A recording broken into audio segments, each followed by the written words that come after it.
Hi guys, ఈ వీడియోలో కొన్ని కన్స్టెంట్స్ గురించి ఎక్స్ప్లెయిన్ చేస్తాను. కన్స్టెంట్స్ అంటే ఏంటంటే మనం ఒక టేబుల్ క్రియేట్ చేసేటప్పుడు కొన్ని కన్స్టెంట్స్ ఇచ్చుకోవచ్చు అన్నమాట. అంటే ఏంటంటే నల్ వాల్యూస్ యాక్సెప్ట్ చేయొచ్చా, యాక్సెప్ట్ చేయకూడదా, లేకపోతే డూప్లికేట్ వాల్యూస్ యాక్సెప్ట్ చేయొచ్చా, యాక్సెప్ట్ చేయకూడదా, అలాంటివన్నీ కొన్ని కన్స్టెంట్స్ అంటారన్నమాట.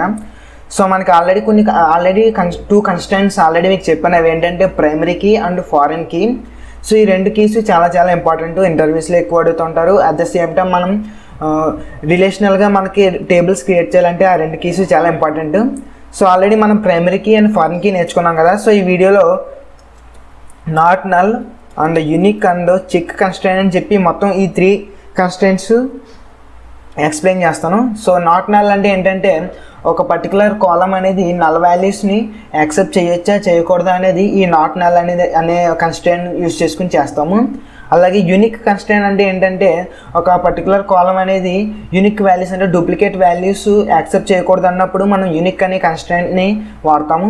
అలాగే చెక్ అనే కన్స్ట్రెయింట్ ఏంటంటే ఆ వాల్యూ, ఫర్ ఎగ్జాంపుల్ ఏజ్ ఉందనుకోండి, ఏజ్ ఉన్న వాల్యూ ఒక ఏజ్ అనే ఒక కాలం ఉన్నప్పుడు ఏజ్ 10 కన్నా తక్కువ ఉన్న వాల్యూ ఒకవేళ మనం ఇన్సర్ట్ చేయాలని చూస్తే ఆ వాల్యూని మనం యాక్సెప్ట్ చేయకుండా చేయొచ్చు అన్నమాట. అంటే ఇన్సర్ట్ చేయకుండా చేయొచ్చు అన్నమాట టేబుల్స్లోకి. సో ఇవన్నీ మొత్తం ఈ 3 కన్స్ట్రెయింట్స్ ఇప్పుడు ఈ వీడియోలో కంప్లీట్గా ఎక్స్ప్లెయిన్ చేస్తాను. పెద్ద కష్టం కాదు, చాలా easy. So first of all ఒక టేబుల్ ఒకటి అజ్యూమ్ చేసుకుందాం. సో ఇక్కడ టేబుల్ ఉంది కదా, స్టూడెంట్ టేబుల్. ఈ స్టూడెంట్కి ఐడి అనే ఒక కాలం ఉంది, నేమ్ అనే ఒక కాలం ఉంది, అండ్ జీమెయిల్ అనే ఒక కాలం ఉంది, అండ్ ఏజ్ అనే ఒక కాలం ఉంది కదా. సో ఇక్కడ ఐడి అనేది నేను ఐడికి ఏమో ప్రైమరీకి క్రియేట్ చేస్తాను. సో ప్రైమరీకి అంటే మీకు ఆల్రెడీ తెలుసు కదా, అది కూడా చాలా ఈజీ. అండ్ నేమ్ అనేది మామూలు, అండ్ నేమ్ అనే దాంట్లో నీకు నేమ్కి నేను నాట్ నల్ అంటే నల్ వాల్యూస్ యాక్సెప్ట్ చేయకూడదు అన్నమాట. అంటే ఈ నేమ్ కాలంలో నల్ వాల్యూస్ ఉండకుండా నేను కన్స్ట్రెయిన్ చేద్దాం అనుకుంటున్నాను. And at the same time Gmail ఉంది కదా, ఈ జీమెయిల్ కూడా నేను నల్ వాల్యూస్ కన్స్ట్రెయిన్ చేద్దాం అనుకుంటున్నాను. At the same time Gmail అన్ని డూప్లికేట్ జీమెయిల్స్ ఉండకూడదు, అంటే సేమ్ జీమెయిల్స్ ఇద్దరికి ఉండకూడదు అన్నమాట. సో అది కూడా నేను ఇక్కడ సెట్ చేద్దాం అనుకుంటున్నాను. ఇవన్నీ మనం టేబుల్ క్రియేట్ చేసేటప్పుడు మనం స్పెసిఫై చేయాలన్నమాట. ఈ కన్స్ట్రెయింట్స్ చెప్పాను కదా, నాట్ నల్, యూనిక్, చెక్, ఇవన్నీ మనం టేబుల్ క్రియేట్ చేసేటప్పుడు మనం ఇలా స్ట్రక్చర్ కింద ఇవ్వాలన్నమాట. అంటే మనకి నల్ వాల్యూస్ ఈ పర్టికులర్ కాలం యాక్సెప్ట్ చేయకూడదు అలా అన్నట్టు మనం ఇవ్వాలన్నమాట. అవన్నీ మీకు ఈ వీడియోలో ఇప్పుడు చెప్తాను, చాలా ఈజీ. సో ఇక్కడ ఏజ్ అనే చెప్పి ఒక కాలం ఒకటి కూడా క్రియేట్ చేస్తున్నాను. మొత్తం 4 కాలమ్స్ కదా. సో డేటా ఇది ర్యాండమ్గా ఇచ్చాను, data normal random data. So first of all మనం MySQL కదా మనం యూజ్ చేస్తుంది. సో DBMS ఆపరేషన్స్ అన్నీ మనం MySQL యూజ్ చేస్తున్నాం కదా. సో ఫస్ట్గా మనం MySQL ఓపెన్ చేసుకుని ఇప్పుడు స్టూడెంట్ టేబుల్ క్రియేట్ చేద్దాం. మనం డిస్కస్ చేసిన కన్స్ట్రెయింట్స్ ఏంటి? సో ఈ వీడియోలో not null unique and check constraints discuss చేస్తాం. ఆల్రెడీ ప్రీవియస్గా ప్రైమరీకి అండ్ ఫారెన్ కీ అంటే కంప్లీట్గా ఎక్స్ప్లెయిన్ చేశాను కదా. సో నాట్ నల్ అంటే ఏంటంటే ఒక పర్టికులర్ కాలంలో ఉన్న వాల్యూస్ నల్ వాల్యూస్ ఉండకూడదు అన్నమాట. ఒక వాల్యూ కూడా నల్ వాల్యూ యాక్సెప్ట్ చేయకూడదు అన్నమాట. సో యూనిక్ అంటే ఏంటంటే డూప్లికేట్ వాల్యూస్ ఉండకూడదు అన్నమాట. సేమ్ వాల్యూ మల్టిపుల్ టైమ్స్ ఉండకూడదు, అలాంటప్పుడు యూనిక్ వాడతాం. అలాగే చెక్ అంటే ఏంటంటే ఒక పర్టికులర్ వాల్యూ ఒక మన కండిషన్ అన్నమాట, ఒక particular condition. For example age ఉంది కదా. సో బిలో 10 ఇయర్స్ కన్నా ఏజ్ తక్కువ ఉన్న వాళ్ళ డేటా మనం ఇన్సర్ట్ చేయకూడదు అన్నప్పుడు మనం చెక్ అనే ఒక కన్స్ట్రెయింట్ యూజ్ చేసుకుంటే అవన్నీ అలా యూజ్ చేయాలి. ఇప్పుడు MySQL ఓపెన్ చేస్తాను. సో ఫస్ట్ ఆఫ్ ఆల్ మనకి MySQL ఇలా ఉంది కదా. సో ఒకసారి జూమ్ ఇన్ చేస్తే సో మనకి 5 డేటాబేసెస్ ఉన్నాయి. అందులో ఫస్ట్ అనే డేటాబేస్ ఇక్కడ ఉంది కదా. ఇందులో ఒకసారి ఓపెన్ చేస్తే టేబుల్స్ ఏమి లేవు ప్రస్తుతానికి. నేను ఒక టేబుల్ క్రియేట్ చేద్దాం అనుకుంటున్నాను, స్టూడెంట్ అని చెప్పి. సో క్రియేట్ టేబుల్ స్టూడెంట్ అని చెప్పి ఒక టేబుల్ క్రియేట్ చేస్తున్నాను. సో ఏమన్నాను, ఫస్ట్ ఐడి కదా. సో ఐడి ఏంటంటే నార్మల్ ఇంట్ కదా. ఇంటి తర్వాత నేను ఏం చేస్తానంటే ఇక దీన్ని ప్రైమరీ కీ కింద పెట్టుకుందాం అనుకుంటున్నాను అన్నమాట. ఈ ఐడిని ప్రైమరీ కీ కింద పెట్టుకుందాం అనుకుంటున్నాను. సో నేను ఆటో ఇంక్రిమెంట్ చేస్తాను అన్నమాట. మనం మాన్యువల్గా ఇవ్వకుండా వాల్యూస్ నేను ఆటో ఇంక్రిమెంట్ అని చెప్పి మీకు ఆల్రెడీ ఒకసారి చెప్పాను. ఒకవేళ మీకు గుర్తు లేకపోతే చెప్తాను చూడండి ఇప్పుడు.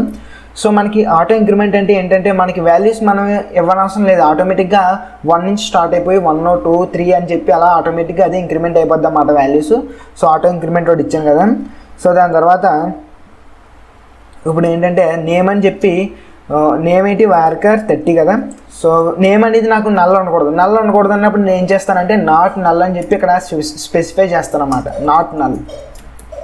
సో నాట్ నల్ అని ఇక్కడ స్పెసిఫై చేస్తే మనకి నల్ వాల్యూస్ని అసలు యాక్సెప్ట్ చేయదన్నమాట ఈ నేమ్ అనే కాలం. సో దాని తర్వాత నేను జీమెయిల్ అని చెప్పి ఇంకో కాలం క్రియేట్ చేద్దాం అనుకున్నాను, అది కూడా varchar 30.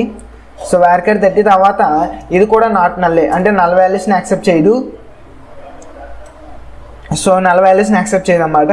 సో దాని తర్వాత ఏజ్ అని చెప్పి ఒకటి ఉంది కదా, సో ఏజ్ అని చెప్పి ఒక వేరే కాలం ఉంది కదా, ఈ కాలంలో ఏజ్కి ఏంటి ఇంటి కదా, ఇంటి వచ్చిన తర్వాత సో ఇప్పుడు మొత్తం 4 కాలమ్స్ క్రియేట్ చేసిన ID, name, Gmail and age కదా. సో ఇప్పుడు నేను యూనిక్ కన్స్ట్రెయింట్ చూడండి, యూనిక్ కన్స్ట్రెయింట్ ఎలా చేస్తామంటే మనకి ప్రైమరీ కీ చేసినట్టుగా యూనిక్ అని చెప్పి ఇక్కడ రాయం అన్నమాట. మామూలుగా ఇక్కడ రాయం, యూనిక్ అని చెప్పి ఇక్కడ రాయం. సో ఇలా రాయం, ఇక్కడ యూనిక్ అని ఇక్కడ రాయం, అది వేరే మనకి వరాకిల్లో కూడా ఎలా రాస్తాం, వరాకిల్లో అయితే ఇక్కడ డైరెక్ట్గా ఇక్కడ రాస్తాం అన్నమాట. మీకు అది గుర్తుపెట్టుకోవాల్సిన అవసరం లేదు, మామూలుగా MySQL నేర్చుకుంటే చాలు. ఎందుకంటే ఒకటి వస్తే మొత్తం అన్నీ వచ్చేసినట్టు ఆల్మోస్ట్. మీకు ఇప్పుడు MySQL వస్తే MS SQL వచ్చినట్టే, అట్ ద సేమ్ టైం వరాకిల్ కూడా వచ్చినట్టే, ఆల్మోస్ట్ సేమ్ అన్నమాట. అలాగే చిన్న చిన్న చేంజెస్ ఉంటాయి. సో ఇప్పుడు MySQLలో మనకి యూనిక్ ఎలా క్రియేట్ చేస్తామంటే యూనిక్ వాల్యూస్ని, సో యూనిక్ అని పెట్టి బ్రాకెట్లో మనకి జీమెయిల్, అంటే జీమెయిల్లో మనం జీమెయిల్ కాలం మీద యూనిక్ అనే కన్స్ట్రెయింట్ చేస్తున్నాం కాబట్టి జీమెయిల్ అని ఇవ్వాలి బ్రాకెట్లో. సో దాని తర్వాత చెక్ అని చెప్పి ఏజ్ ఈజ్ గ్రేటర్ దెన్ 18, అంటే గ్రేటర్ దెన్ 12. అంటే నేను ఏం చేస్తున్నానంటే ఏజ్ అనేది 12 కన్నా ఎక్కువ ఉంటేనే నేను ఇక్కడ అలౌ చేస్తున్నాను అన్నమాట. అంటే ఏంటో చూసారు కదా ఇప్పుడు. So first ID, name, Gmail and age ఉన్నాయి కదా. సో ఏజ్ నాట్ నల్ అనేది పక్కన ఇచ్చేసుకోవచ్చు అన్నమాట, అంటే డేటా టైప్ పక్కన ఇచ్చేసుకోవచ్చు డైరెక్ట్గా నాట్ నల్ అని. అదే యూనిక్ కన్స్టెంట్ అంటే ఏం చేస్తామంటే మనకి కొత్తగా కింద రాసుకుని లాస్ట్లో రాసుకుని యూనిక్ అని రాసుకుని బ్రాకెట్లో జీమెయిల్ అని చెప్పి కాలం నేమ్ ఇస్తాం.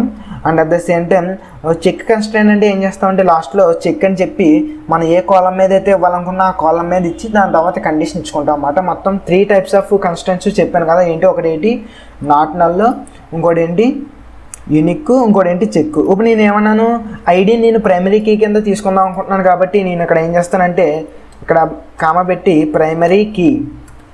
సో ప్రైమరీ కీ అని చెప్పి మన ఐడిని నేను ప్రైమరీ కీ కింద సెట్ చేస్తున్నాను అన్నమాట. మనకి ఎప్పుడైనా సరే ఒక టేబుల్లో ఒక ప్రైమరీ కీయే ఉండాలి, మల్టిపుల్ ప్రైమరీ కీస్ ఉండకూడదు. సో ఇక్కడ అర్థమైంది కదా మొత్తం. ఇదన్నమాట ఒక టేబుల్ని ఇలాగే మ్యాక్సిమం ఎక్కువ ఇలా క్రియేట్ చేస్తారు ఆటోమేటిక్గా. ఎందుకంటే నల్ వాల్యూస్ని ఎప్పుడూ యాక్సెప్ట్ చేయరు అన్నమాట, నల్ వాల్యూస్ని యాక్సెప్ట్ చేసుకోరు. డూప్లికేట్ వాల్యూస్ ఇక్కడ జీమెయిల్ ఉందనుకోండి, జీమెయిల్లో డూప్లికేట్ వాల్యూస్ ఉండకూడదు కాబట్టి యూనిక్ అని చెప్పి జీమెయిల్ అని ఇచ్చాను. అలాగే ఇక్కడ ఏజ్నేమో చెక్ చేస్తున్నాను అన్నమాట కండిషన్ బట్టి. 12 కన్నా ఏజ్ ఎక్కువ ఉంటేనే మనకి ఇక్కడ అలౌ చేసేలా చేశాను. And at the same time మన ఐడిని నేను ప్రైమరీ కీ కింద సెట్ చేసుకున్నాను. అట్ ద సేమ్ టైం మన ఐడిని ఆటో ఇంక్రిమెంట్ అని ఇక్కడ సెట్ చేశాను అన్నమాట. ఆటో ఇంక్రిమెంట్ అంటే ఏంటంటే మనకి ఇంకా వాల్యూ అవసరం లేదు, మనం ఎక్స్ప్లిసిట్గా 1 ID 2 ID 3 ID అని అవసరం లేదు, ఆటోమేటిక్గా అది ఇంక్రిమెంట్ అయిపోద్ది అన్నమాట 1 2 3 అని చెప్పి అలా. సో ఇదన్నమాట మనం ఒక టేబుల్ క్రియేట్ చేసే విధానం. సో ఒకసారి ఫాస్ట్గా రన్ చేస్తాను. సో మనకి ఇక్కడ manual the corresponding primary key ID. So మనకి ఇక్కడ చిన్న ఎర్రర్ వచ్చినట్టుంది, ఒకసారి చెక్ చేస్తాను. You have an error, you check the manual that corresponds to. So మనకి ఇక్కడ ప్రైమరీ కీ అనేది ఫస్ట్ లైన్లో ఉండాలంట.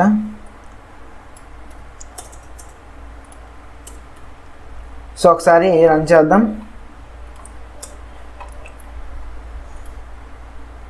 సో ఇక్కడ మనకి రన్ అయింది కదా. ఇప్పుడు ఎందుకంటే మనకి ప్రైమరీ కీ అనేది ఫస్ట్ ఉండాలి, నేను లాస్ట్లో ఇచ్చాను కదా. సో చిన్న మిస్టేక్ ఇక్కడ ఏం లేదు. సో ప్రైమరీ కీ అనేది పైన ఉండాలన్నమాట. అంటే మనకి కాలమ్స్ ఎప్పుడైతే డిక్లేర్ చేస్తామో కాలమ్స్ డిక్లేర్ చేసిన దాని కింద మనకి ప్రైమరీ కీ అనేది ఉండాలి. సో మనకి క్రియేట్ అయింది కదా టేబుల్ సక్సెస్ఫుల్గా. ఇక్కడ మీకు చూసుకున్నట్లయితే టిక్ సింబల్ వచ్చింది కదా. సో టిక్ సింబల్ అంటే ఏంటంటే మన ప్రైమరీ కీ సక్సెస్ఫుల్గా క్రియేట్ అయింది. సో ఇక్కడ మనకి క్రియేట్ టేబుల్ స్టూడెంట్ అని క్రియేట్ చేసిన తర్వాత ఐడినేమో ఆటో ఇంక్రిమెంట్ చేశాను, నేమ్ ఏమో నాట్ నల్ ఇచ్చాను, జీమెయిల్ ఏమో నాట్ నల్ ఇచ్చాను, at the same time unique కూడా ఇచ్చాను. ఇక్కడ చూడండి, ఇక్కడ జీమెయిల్కి నాట్ నల్ ఇచ్చాను, యూనిక్ కూడా ఇచ్చాను.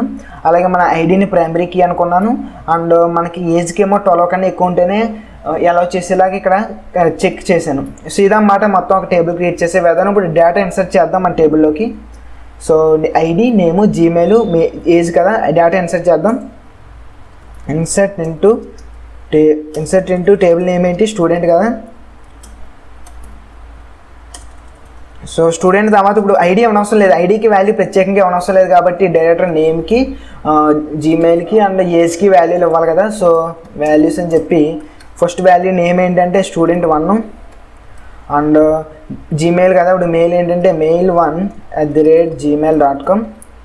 అండ్ ఏజ్ ఏంటంటే 18. సో ఇది ఒక డేటా. ఇంకో డేటా ఇస్తాను, student 2 mail2@gmail.com and age 19. And student 3 mail3@gmail.com age 20. So ఇలా మనకి ఇలా డేటా ఇచ్చాను కదా, ఒకసారి రన్ చేద్దాం. సో ఇక్కడ రన్ చేసుకున్నట్లయితే మనకి సక్సెస్ఫుల్గా 3 rows ఎఫెక్టెడ్ అయింది కదా. ఒకసారి ఇప్పుడు మన టేబుల్ని ప్రింట్ చేసుకోవచ్చు. టేబుల్ని ఎలా ప్రింట్ చేస్తాం, select star from student. So ఒకసారి రన్ చేద్దాం. సో ఇక్కడ రన్ చేసుకున్నట్లయితే స్టూడెంట్ 1 మెయిల్ ఐడి ఏజ్ కూడా నీట్గా ప్రింట్ అయింది కదా. ఇప్పుడు నేను ఏం చేస్తానంటే కొంచెం రాంగ్ ఇస్తాను అన్నమాట, డేటా కొంచెం రాంగ్ ఇస్తాను. ఇప్పుడు ఒకసారి ఇది మినిమైజ్ చేసి, సో ఒకసారి ఇప్పుడు డేటా రాంగ్ ఇస్తాను. అంటే స్టూడెంట్ 1 స్టూడెంట్ 4 అని ఇస్తాను, కాకపోతే మెయిల్ ఐడి నేను యూనిక్ కదా, నేను 1 ఇచ్చేస్తాను ఇక్కడ. సో మనకి ఆల్రెడీ మెయిల్ ఐడి 1 ఇక్కడ ఆల్రెడీ ఉంది. నేను ఏం చేస్తానంటే ఇప్పుడు ఆల్రెడీ ఉన్నదాన్ని మళ్ళీ ఇంకొక మెయిల్ ఐడి ఇన్సర్ట్ చేయడానికి ట్రై చేస్తాను. అసలు ఏమవుద్దో చూద్దాం. సో ఒకసారి రన్ చేస్తే, సో ఇక్కడ రన్ చేస్తే ఇక్కడ మనకి ఇక్కడ ఎర్రర్ వచ్చింది కదా. ఎర్రర్ ఎందుకు వచ్చింది చూడండి, duplicate entry mail ID. So duplicate mail ID ఇస్తున్నామని ఆల్రెడీ డిటెక్ట్ చేసి మనకి ఎర్రర్ వచ్చింది కదా. ఎందుకు వచ్చిందంటే మనం అక్కడ మనకి టేబుల్ క్రియేట్ చేసేటప్పుడు యూనిక్ కన్స్టెంట్ వాడాం అన్నమాట. యూనిక్ కన్స్టెంట్ దీని మీద వాడడం, మన జీమెయిల్ దాని మీద వాడాం కాబట్టి మనకి ఎర్రర్ వచ్చింది. So at the same time for example ఇది కూడా కరెక్ట్గా ఇచ్చి ఇప్పుడు ఏజ్ 10 ఇస్తాను. అంటే మనం ఏజ్ 12 కన్నా ఎక్కువైతేనే యాక్సెప్ట్ చేయమని పెట్టాం కదా. ఒకసారి ఇప్పుడు రన్ చేద్దాం, రన్ ఏమవుద్దో చూద్దాం. సో ఇక్కడ ఒకసారి ఓకే రన్ అవ్వాలంటుంది. ఒకసారి రన్ చేద్దాం.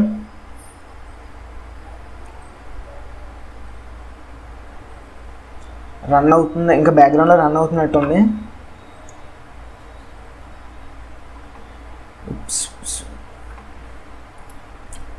సో ఒకసారి కొంచెం ఓకే, ఒకసారి రన్ అవుతుంది బ్యాక్గ్రౌండ్లో కొంచెం. ఓకే ఇక్కడ చూసుకున్నట్లయితే అంటే కొంచెం స్లోగా ఉంది కదా, ఒకసారి స్లో అయింది అన్నమాట సిస్టమ్, అందుకే ఎలా అయింది. సో ఇక్కడ చూసుకున్నట్లయితే మన వాల్యూ ఉంది కదా 10 అనేది ఎర్రర్ వచ్చింది. ఎందుకు ఎర్రర్ వచ్చిందంటే చెక్ 1 ఈజ్ వైలేటెడ్. అంటే మనం చెక్ కన్స్టెంట్ పెట్టాం కదా, అంటే ఏజ్ 12 కన్నా ఎక్కువ ఉంటేనే యాక్సెప్ట్ చేయమని చెక్ కన్స్టెంట్ పెట్టాం కదా, అది వైలేట్ చేసాం కాబట్టి ఎర్రర్ వచ్చిందని చెప్తుంది అన్నమాట. సో మీకు అర్థమైంది కదా మీకు నాట్ నల్. సో ఈ వీడియోలో మొత్తం కంప్లీట్గా 3 కన్స్టెంట్స్ గురించి చెప్పాను. సో ఈ కన్స్టెంట్స్ గురించి చెప్పాక ముందు మీకు ఒకసారి నేను ఏం చేస్తానంటే సెలెక్ట్ స్టార్ ఫ్రమ్ స్టూడెంట్ అని ఒకసారి ప్రింట్ చేస్తే, సో ఒకసారి నేను ప్రింట్ చేస్తే ఇక్కడ వాల్యూస్ నేను ఐడికి నేనేమి వాల్యూస్ ఇవ్వలేదు, 1 2 3 అని చెప్పి ఐడికి వాల్యూస్ ఇవ్వలేదు. ఐడికి వాల్యూస్ ఇవ్వకుండానే నీకు ఆటోమేటిక్గా ఇంక్రిమెంట్ అయింది కదా. సో అది ఎందుకు ఇంక్రిమెంట్ అయిందంటే మనం auto_increment ఇంక్రిమెంట్ అని చెప్పి చిన్నది వాడాం కదా, మనం మన టేబుల్ క్రియేట్ చేసేటప్పుడు వాడాం కదా, దానివల్ల మనం ఐడి వాల్యూస్ ఇవ్వకుండానే అది ఆటోమేటిక్గా ఇంక్రిమెంట్ అయింది. సో ఇదన్నమాట మొత్తం 3 కన్స్టెంట్స్ గురించి కంప్లీట్గా ఎక్స్ప్లెయిన్ చేశాను కదా. సో ఫస్ట్ ఏంటి నాట్ నల్ అంటే నల్ వాల్యూస్ని యాక్సెప్ట్ చేయదు. అలాగే యూనిక్ అని పెడితే మనం ఏమవుద్దంటే మనకి డూప్లికేట్ వాల్యూస్ యాక్సెప్ట్ చేయదు. అండ్ చెక్ కన్స్టెంట్ అంటే మనకి ఇష్టం వచ్చిన కండిషన్ ఇచ్చుకోవచ్చు, ఆ కండిషన్ బట్టే మనకి ఇన్సర్ట్ చేస్తుంది అన్నమాట వాల్యూస్. సో మీకు ఈ వీడియోలో మొత్తం కన్స్టెంట్స్ గురించి మొత్తం ఎక్స్ప్లెయిన్ చేసి మీకు వీడియో నచ్చితే లైక్ చేయండి, నచ్చకపోతే డిస్లైక్ చేయండి. So thanks for watching, consider subscribing, stay hard.